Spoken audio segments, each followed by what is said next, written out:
At 11:40 p.m. on April 14, 1912, the North Atlantic was calm. Unusually calm. The kind of stillness that old sailors distrusted. No waves to catch the moonlight, no phosphorescence to betray the presence of ice. The lookouts in the crow's nest had no binoculars. They had been misplaced during a last-minute officer reassignment in Southampton, and no one had thought the matter urgent enough to resolve. Frederick Fleet peered into the darkness, with nothing but his eyes and the cold burning his face. When he finally saw it, a shadow darker than the night, perhaps 60 feet above the waterline, he had approximately 37 seconds to react. He rang the bell 3 times and lifted the telephone to the bridge. His words were precise. Iceberg, right ahead. If investigations like this one hold your attention, the engineering, the human decisions, the moments where certainty becomes catastrophe, consider subscribing. We are working toward our first 1,000, and your presence here makes this possible. First Officer William Murdoch ordered the helm hard to starboard and engines full astern. The ship began to turn. For a moment it seemed the maneuver might succeed. The bow swung slowly to port, and the Iceberg passed along the starboard side in what appeared to be a glancing blow. Some passengers felt nothing at all. Others described a faint grinding sensation, like a fingernail dragged across silk. Captain Edward Smith, who had been resting in his cabin, arrived on the bridge within minutes. He asked what they had struck. Below the waterline, the damage was already done. The Iceberg had not punched a hole through the hull. It had done something worse. Along a 300-foot section of the starboard bow, the impact had buckled the steel plates inward, popping rivets and opening seams to the sea. Water flooded the forward compartments at a rate of 7 tons per second. The ship's designer, Thomas Andrews, was summoned from his cabin. He descended into the lower decks with a flashlight and a growing certainty. The mathematics were absolute. 5 compartments were open to the ocean. Titanic could float with 4 flooded. She could not float with 5. Andrews delivered his conclusion to the captain with the calm of a man who had built the ship and now understood precisely how it would die. 90 minutes, perhaps 2 hours. The captain ordered the lifeboats uncovered.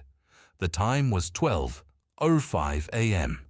Most passengers were still asleep. Titanic carried 224 souls that night. She had lifeboat capacity for 178. The regulations governing her construction had been written in 1894, when the largest vessels afloat displaced roughly 10,000 tons. Titanic displaced over 46,000. The Board of Trade had not updated its rules. White Star Line had, in fact, exceeded the legal requirement. They could have carried fewer boats. Extra davits had been installed, designed to hold additional lifeboats, but the decision was made not to use them. The promenade would look cluttered. Passengers might feel the precaution unnecessary for a ship so manifestly safe. By 12:45 a.m., the bow had settled noticeably. The forward well deck was awash. Wireless operators Jack Phillips and Harold Bride sent distress calls into the darkness. CQD, then the newer signal, SOS. Carpathia responded from 58 miles to the southeast. Her captain calculated arrival in 4 hours. He did not yet know that Titanic had less than 2. The Californian lay somewhere between 10 and 20 miles to the north.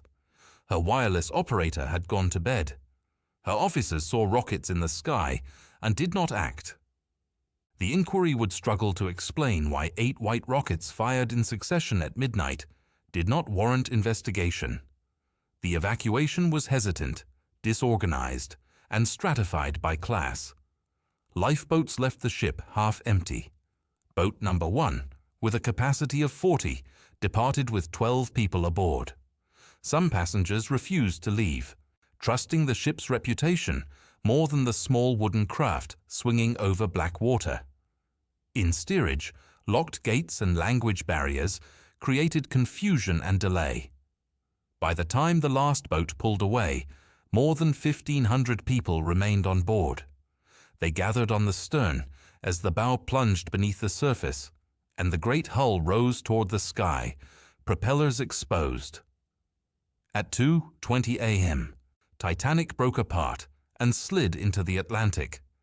The official narrative would describe a tragedy of nature and circumstance, an iceberg in an unpredictable sea, a collision that no one could have prevented. But the evidence told a more complicated story. The warnings had arrived. The speed had not changed. The compartments had limits that were known and disregarded. When technology is labeled unsinkable, who decides how much risk is acceptable? The answer was not in the ocean. It was in the offices and boardrooms where the decisions had already been made. To understand what failed, one must return to the beginning, to the shipyards of Belfast, to the blueprints and the promises, to the moment when Titanic was not a disaster, but a dream. The story begins not with a ship, but with a dinner.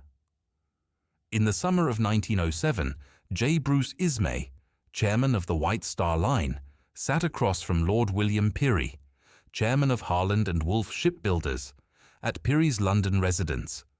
Cunard, their rival, had just launched the Lusitania and Mauretania, the fastest ocean liners ever built, subsidized by the British government.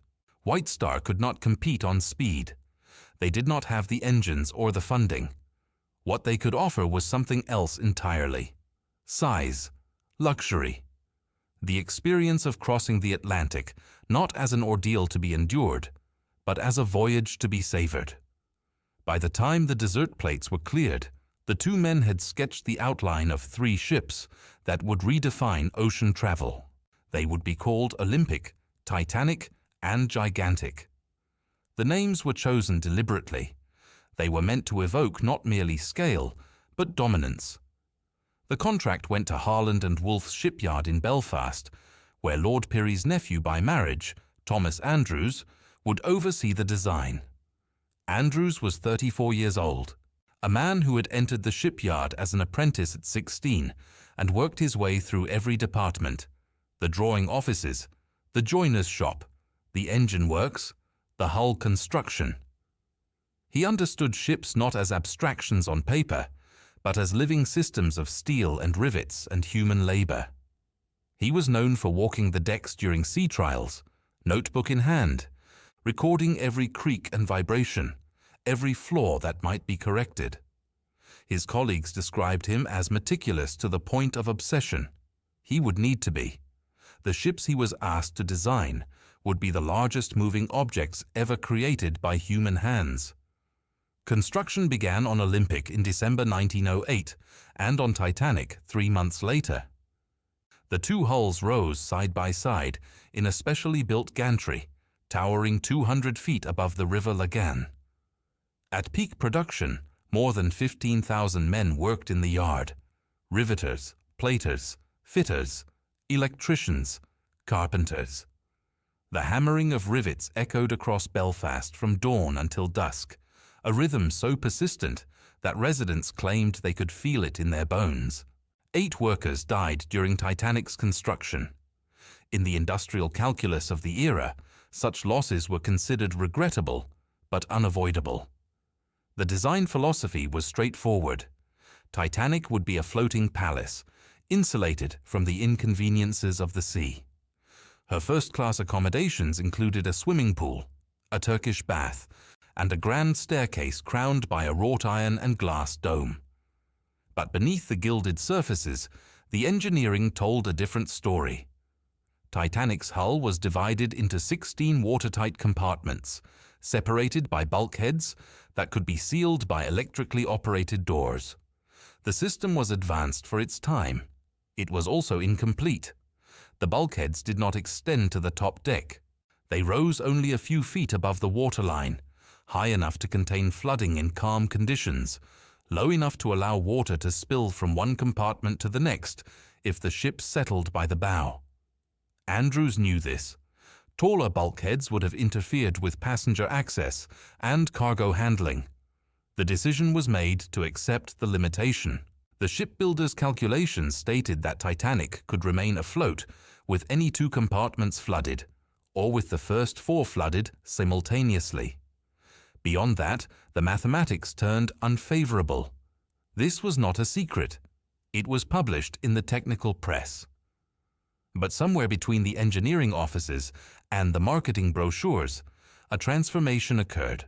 The phrase "practically unsinkable," used by the trade journal The Shipbuilder, became in public imagination simply unsinkable. White Star did not invent the term. The press and the culture of the age did the work for them. When technology is labeled unsinkable, the label tends to outlive the caveats. Olympic launched in October 1910 and entered service the following June, the largest ship in the world, a testament to British engineering. Titanic followed her into the water on May 34, 1911, sliding down the slipway before a crowd of 100,000 spectators. Andrew supervised every detail of the fitting out, making changes based on Olympic's early voyages. He was proud of the ship. He believed in her. But belief in engineering is not the same as certainty. By early April 1912, Titanic was ready. Her sea trials were brief, a single day of maneuvers in Belfast Lough, cut short by weather and scheduling pressure. The Board of Trade Surveyor signed off. The lifeboats were tested. The hull was declared sound. On April 10th, she departed Southampton on her maiden voyage, carrying passengers, cargo, and the accumulated confidence of an industry that had convinced itself the sea had finally been mastered. The warnings would begin arriving within days. The question was whether anyone would listen. The departure from Southampton was not without incident. As Titanic moved down the River Test, her immense displacement created a suction effect that snapped the mooring lines of the nearby liner New York, drawing the smaller ship dangerously close. Tugboats intervened. A collision was avoided by a margin of 4 feet. Some passengers took it as an omen. Others dismissed it as a minor inconvenience, the kind of thing that happened when vessels of unprecedented size moved through confined waters.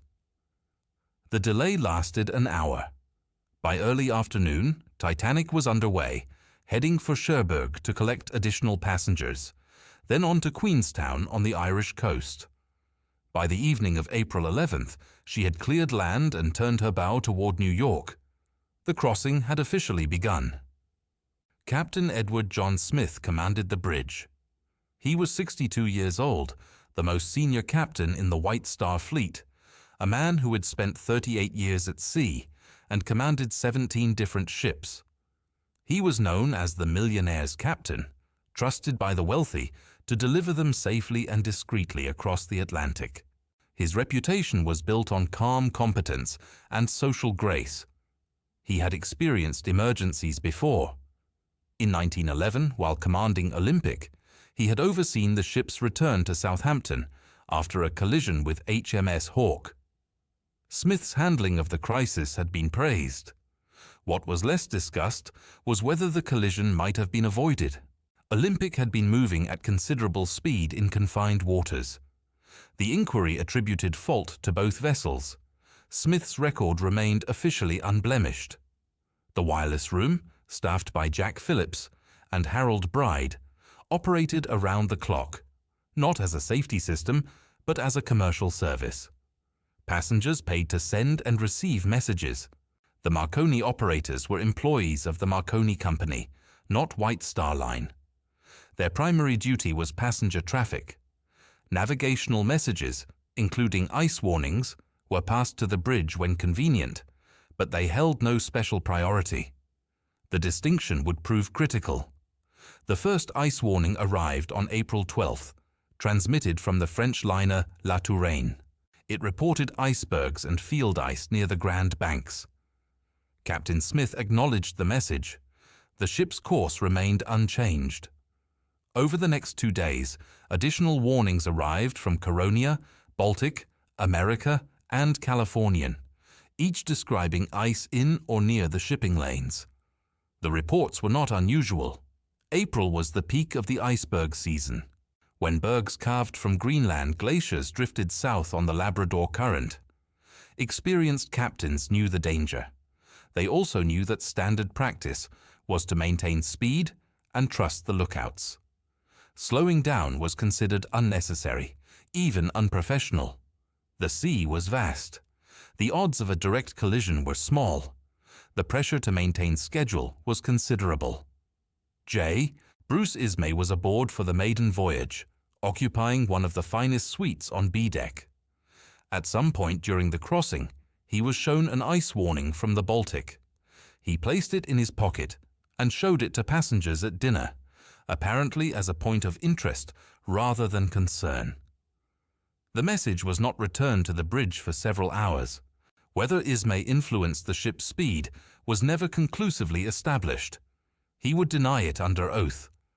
But the perception lingered that commercial interests had been present on the bridge, even if they had not spoken aloud. By the evening of April 14th, the temperature had dropped sharply. The sea was glassy, the sky moonless and clear. Second Officer Lightoller, who had the watch until 10 o'clock, noted the unusual calm.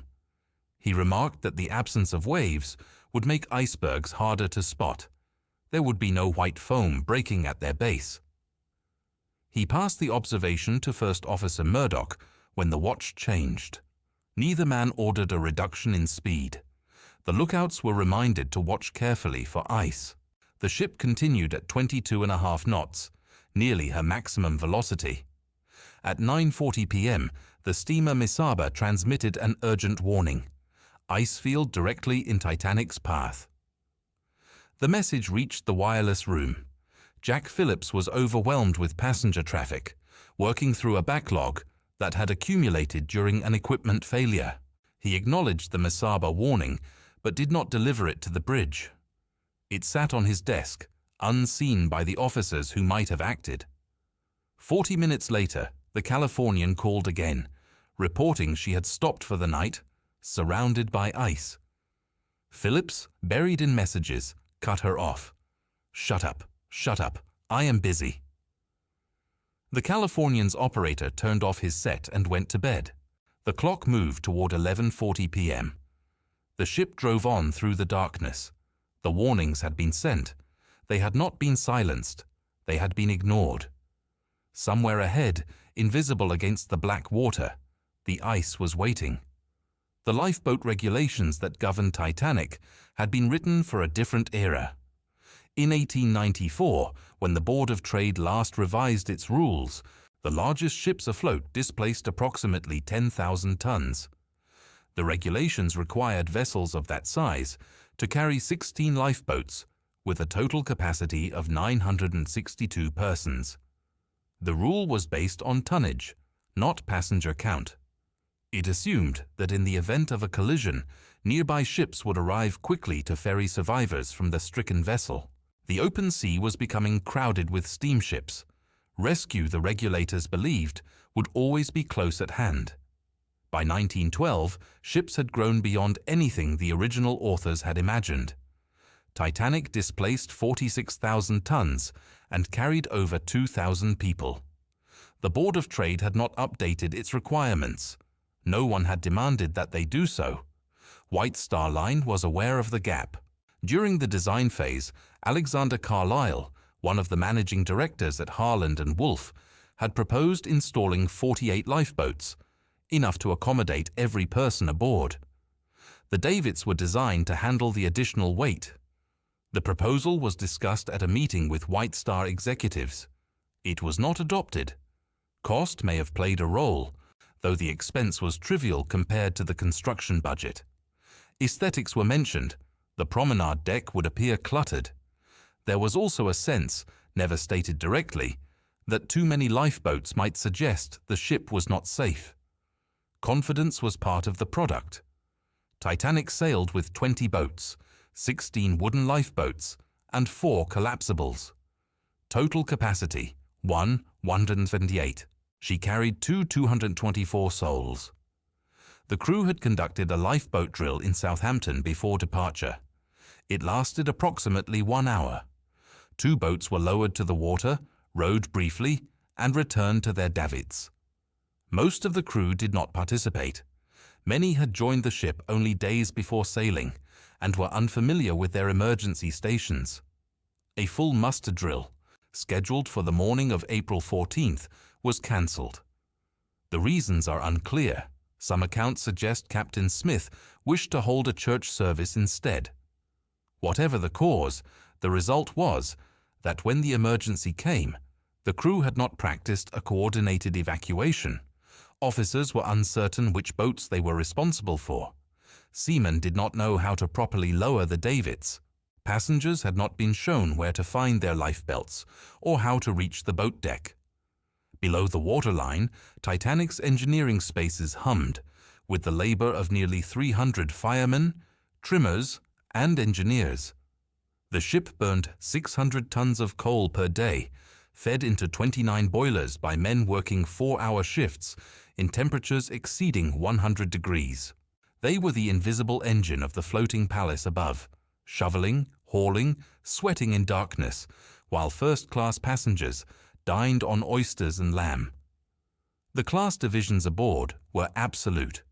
First-class passengers occupied the upper decks, with access to the grand staircase, the gymnasium, the Café Parisien.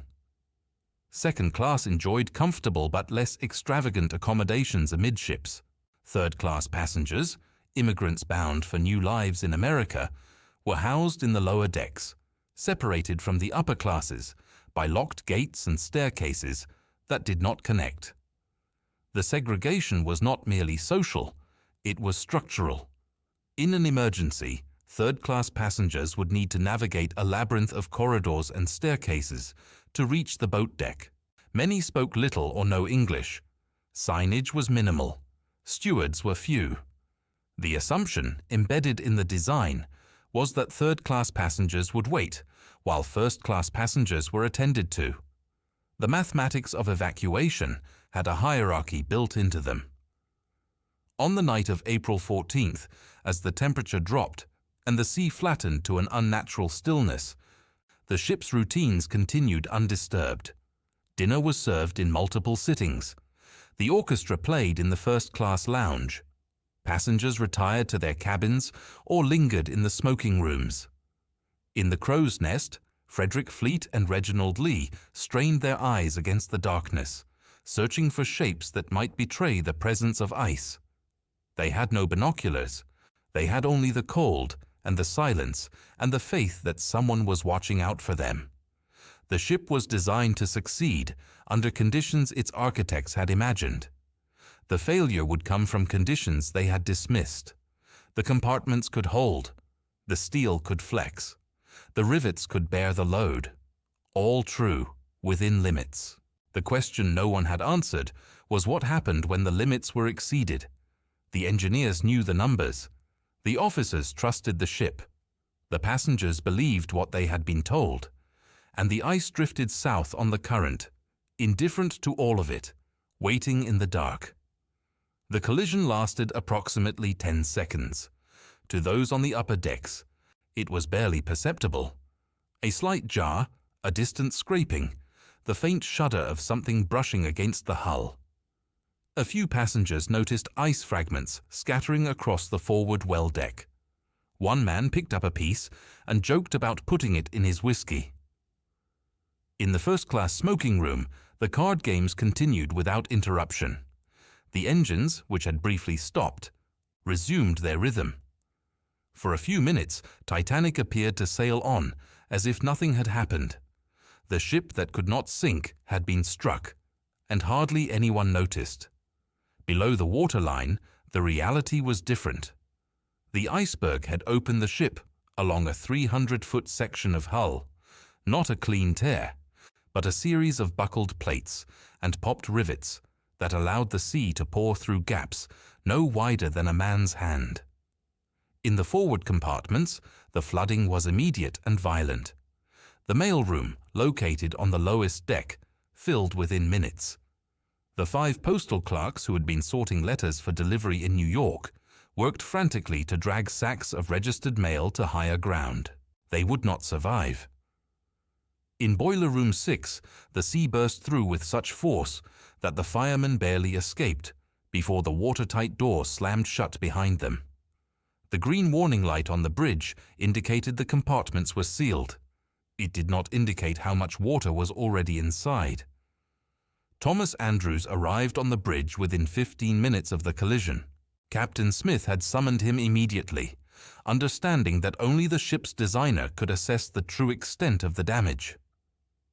Andrews descended into the lower decks with a flashlight and a growing sense of dread. He moved quickly through the forward compartments, observing the rate of flooding, the height of the water against the bulkheads, the angle at which the bow was beginning to settle. The mathematics were unforgiving. 5 compartments were open to the sea. The ship had been designed to float with 4 flooded, a margin that had seemed generous in the drafting rooms of Belfast. No one had imagined an iceberg striking with such precision, opening the hull along a length that exceeded every scenario the engineers had tested. Andrews returned to the bridge and delivered his verdict to Captain Smith. The ship would sink. There was no possibility of saving her. The watertight compartments, which had been the foundation of the ship's reputation, would now ensure her destruction. As the bow sank lower, water would spill over the tops of the bulkheads, which did not extend to the upper deck, and flood each compartment in succession. Andrews estimated an hour and a half, perhaps 2 hours. Smith asked if there was anything to be done. Andrews did not answer. There was nothing to say. The order to uncover the lifeboats came at 12:05 a.m., but the evacuation that followed was neither swift nor orderly. The officers had received no specific instructions about loading procedures. Some believed boats should be filled to capacity. Others feared the davits would fail under full weight. The result was chaos masked as caution. Boat after boat was lowered with empty seats. Lifeboat 7 carried 28 people in a vessel designed for 65. Lifeboat 1 departed with 12, leaving 40 seats behind. Officers called for women and children, but many women refused to leave their husbands. Others simply did not believe the ship was in danger. The band played ragtime on the boat deck. The lights burned bright. The notion that Titanic could actually sink remained for many passengers inconceivable. In third class, the situation was worse. Gates separating the lower decks from the upper were locked, either to maintain order or to ensure first-class passengers had priority. Some third-class passengers found their way through service corridors or by climbing emergency ladders. Others waited for instructions that never came. By the time the gates were opened, most of the lifeboats had already gone. In the wireless room, Jack Phillips transmitted continuously. Carpathia responded from 58 miles away. Her captain ordered full speed through the ice field, calculating arrival at 4:00 a.m. Phillips did not tell him Titanic would be gone by then. The Californian, stopped somewhere in the darkness to the north, remained silent. Her officers watched the rockets rising from Titanic's deck, 8 white flares, fired at intervals, and debated what they might mean. They did not wake the captain. They did not investigate. By 1:30 a.m., water was visible on the forward well deck. The angle had become unmistakable. The lifeboats were nearly gone. More than 1,500 people remained aboard, and there was nothing left to carry them. What happened next would be measured in minutes. The final hour unfolded with a terrible clarity.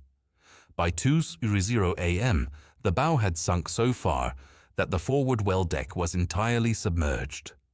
The stern had begun to rise, lifting the massive bronze propellers slowly out of the water. Passengers who remained on deck moved instinctively toward the stern, climbing over railings and clinging to anything that might delay the inevitable. The lights still burned, a testament to the engineering crew who remained at their posts below, keeping the generators running even as the water rose around them. None of them would survive. They stayed because the lights meant the passengers could see. The lights meant the wireless could transmit. The lights meant there was still time. In the wireless room, Jack Phillips continued sending distress calls until the power finally failed. Harold Bride helped him transmit until water began flooding through the door. Captain Smith released them from duty. The essence of his words was the same in every account. It was every man for himself now. Phillips made his way to the boat deck and was last seen near one of the collapsible lifeboats. He would die of exposure in the water. Bride survived, pulled aboard an overturned collapsible after hours in the freezing sea. He would testify at both inquiries, his feet blackened with frostbite. Captain Smith's final movements remain uncertain. Some survivors reported seeing him on the bridge as the water engulfed it. Others claimed he was in the water, encouraging others to swim for safety. The stories may have been true, or they may have been the kind of myths that accumulate around the dead. What is certain is that Smith did not survive. He had commanded the ship, maintained her speed through the ice field, and overseen an evacuation that saved barely a third of those aboard. The sea took him along with 1,500 others, and the questions about his decisions would outlive him by more than a century. Thomas Andrews was last seen in the first-class smoking room, standing alone, staring at a painting on the wall. His lifebelt lay on a table beside him, unused. A steward asked if he was going to make an attempt to save himself. Andrews did not respond. He had built the ship. He had calculated her limits. He had known, from the moment he saw the flooding, exactly how the mathematics would resolve. There was nothing more for him to do. He was 39 years old. At approximately 2:17 a.m., the stress on the hull became unbearable. The ship had been designed to float level, her weight distributed evenly along her length. Now, with the bow flooded and the stern rising, the forces acting on the midsection exceeded anything the structure could withstand. The keel began to fail. Witnesses in the lifeboats heard a sound they would never forget, a deep, thunderous roar, like the tearing of metal on a scale beyond human experience. The ship broke in two between the third and fourth funnels. The bow section plunged toward the bottom. The stern settled back briefly before beginning its own descent. Passengers who had climbed to the highest point now found themselves on a platform rotating toward vertical. At 2:20 a.m., the stern rose nearly perpendicular to the water, hung suspended for a long moment, and slid beneath the surface. The largest ship in the world had taken 2 hours and 40 minutes to die. The silence that followed was broken only by the sounds of those in the water. More than 1,500 people had gone into the sea, wearing lifebelts that kept them afloat, but offered no protection from the cold. The water temperature was 28 degrees Fahrenheit, below freezing, kept liquid only by its salt content. At that temperature, hypothermia sets in within minutes. The swimmers called out for help, their voices carrying across the calm water to the lifeboats, drifting a few hundred yards away. Most of the boats did not return. The officers and passengers aboard feared being swamped. They waited. The voices grew fewer. Within an hour, the sea was quiet. Only one lifeboat, commanded by 5th Officer Harold Lowe, organized a rescue effort. He transferred passengers among several boats to create room, then rowed back into the wreckage field. He pulled 4 people from the water. 1 died before morning. Carpathia arrived at 4:00 a.m., her crew scanning the horizon for Titanic's lights and finding instead a scattering of lifeboats among the ice. Captain Rostron had driven his ship at full speed through the night. He had expected to find Titanic wounded but afloat. Instead, he found 710 survivors and an empty sea. Somewhere below, 2 miles down in the darkness of the Atlantic, the wreckage had already come to rest on the ocean floor. The first accounts were being transmitted. The world was about to learn what had happened and to ask who was responsible. The inquiries began before the survivors had finished telling their stories.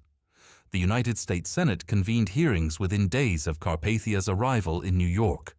The British Board of Trade followed with its own investigation. Both sought the same answers. Why had the ship sunk? Why had so many died? And who bore responsibility?